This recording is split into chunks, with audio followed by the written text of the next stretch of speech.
আগামী 7 মে মেয়াদ শেষ হচ্ছে পশ্চিমবঙ্গ রাজ্য সরকারের। এর আগে নির্বাচন আয়োজনের বাধ্যবাধকতা থাকলেও ভোটার তালিকার নিবিড় সংশোধনী বা এসআইআর প্রক্রিয়ায় জটিলতার অভিযোগ তুলে রাজপথে নেমেছে ক্ষমতাসীন তৃণমূল কংগ্রেস।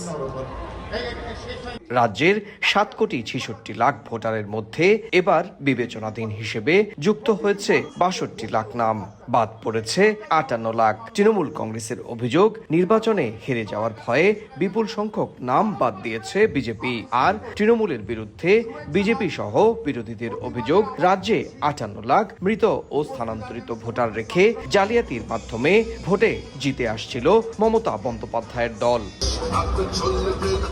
স্থানীয় সময় শুক্রবার কলকাতার ধর্মতলার মেট্রো চ্যানেলে স্থায়ী মঞ্চ তৈরি করে অনির্দিষ্টকালের জন্য বসে হুঙ্কার ছাড়েন তৃণমূল নেতৃত্ব। প্রশ্ন তোলেন নির্বাচিত প্রধানমন্ত্রী কিংবা রাষ্ট্রপতির পদ নিয়েও। নির্লজ্জ বেহায়া বিজেপি পার্টি এন্ড তাদের দালাল কমিশন। মনে রাখবেন, আমরা ইঞ্চিতে ইঞ্চিতে কাজ করি, তাই আমরা খুঁজে বের করি। তাদের আমি এখানে প্যারেড করাবো।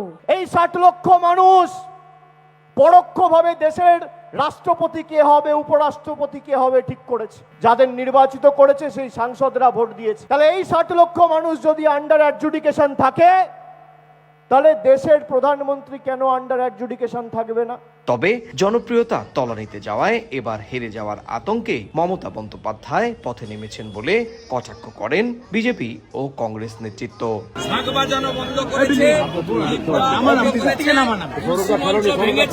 তাদেরকে পশ্চিমবঙ্গের ভোটার তালিকায় রাখার জন্য ধর্ণা দিতে বসেছেন। ভারতীয়দের জন্য উনি ভোটার তালিকা সম্পূর্ণ করার মধ্যে দিয়ে, অবাধ করার মধ্যে দিয়ে ততক্ষণ পর্যন্ত নির্বাচন করা উচিত নয়, নির্বাচন স্থগিত রাখা উচিত। যদিও অভিযোগের পক্ষে বা বিপক্ষে শক্তিশালী কোনো তথ্য প্রমাণ দিতে পারেনি কোনো পক্ষই। এই রাজনৈতিক বিতর্কের মাঝেই ঘনিয়ে আসছে ভোটের সময়। তাই ভোটার তালিকায় বিবেচনাধীন নামের বাছাই প্রক্রিয়ায় বিচারকদের মাধ্যমে দ্রুত শেষ করতে চাইছে নির্বাচন কমিশন।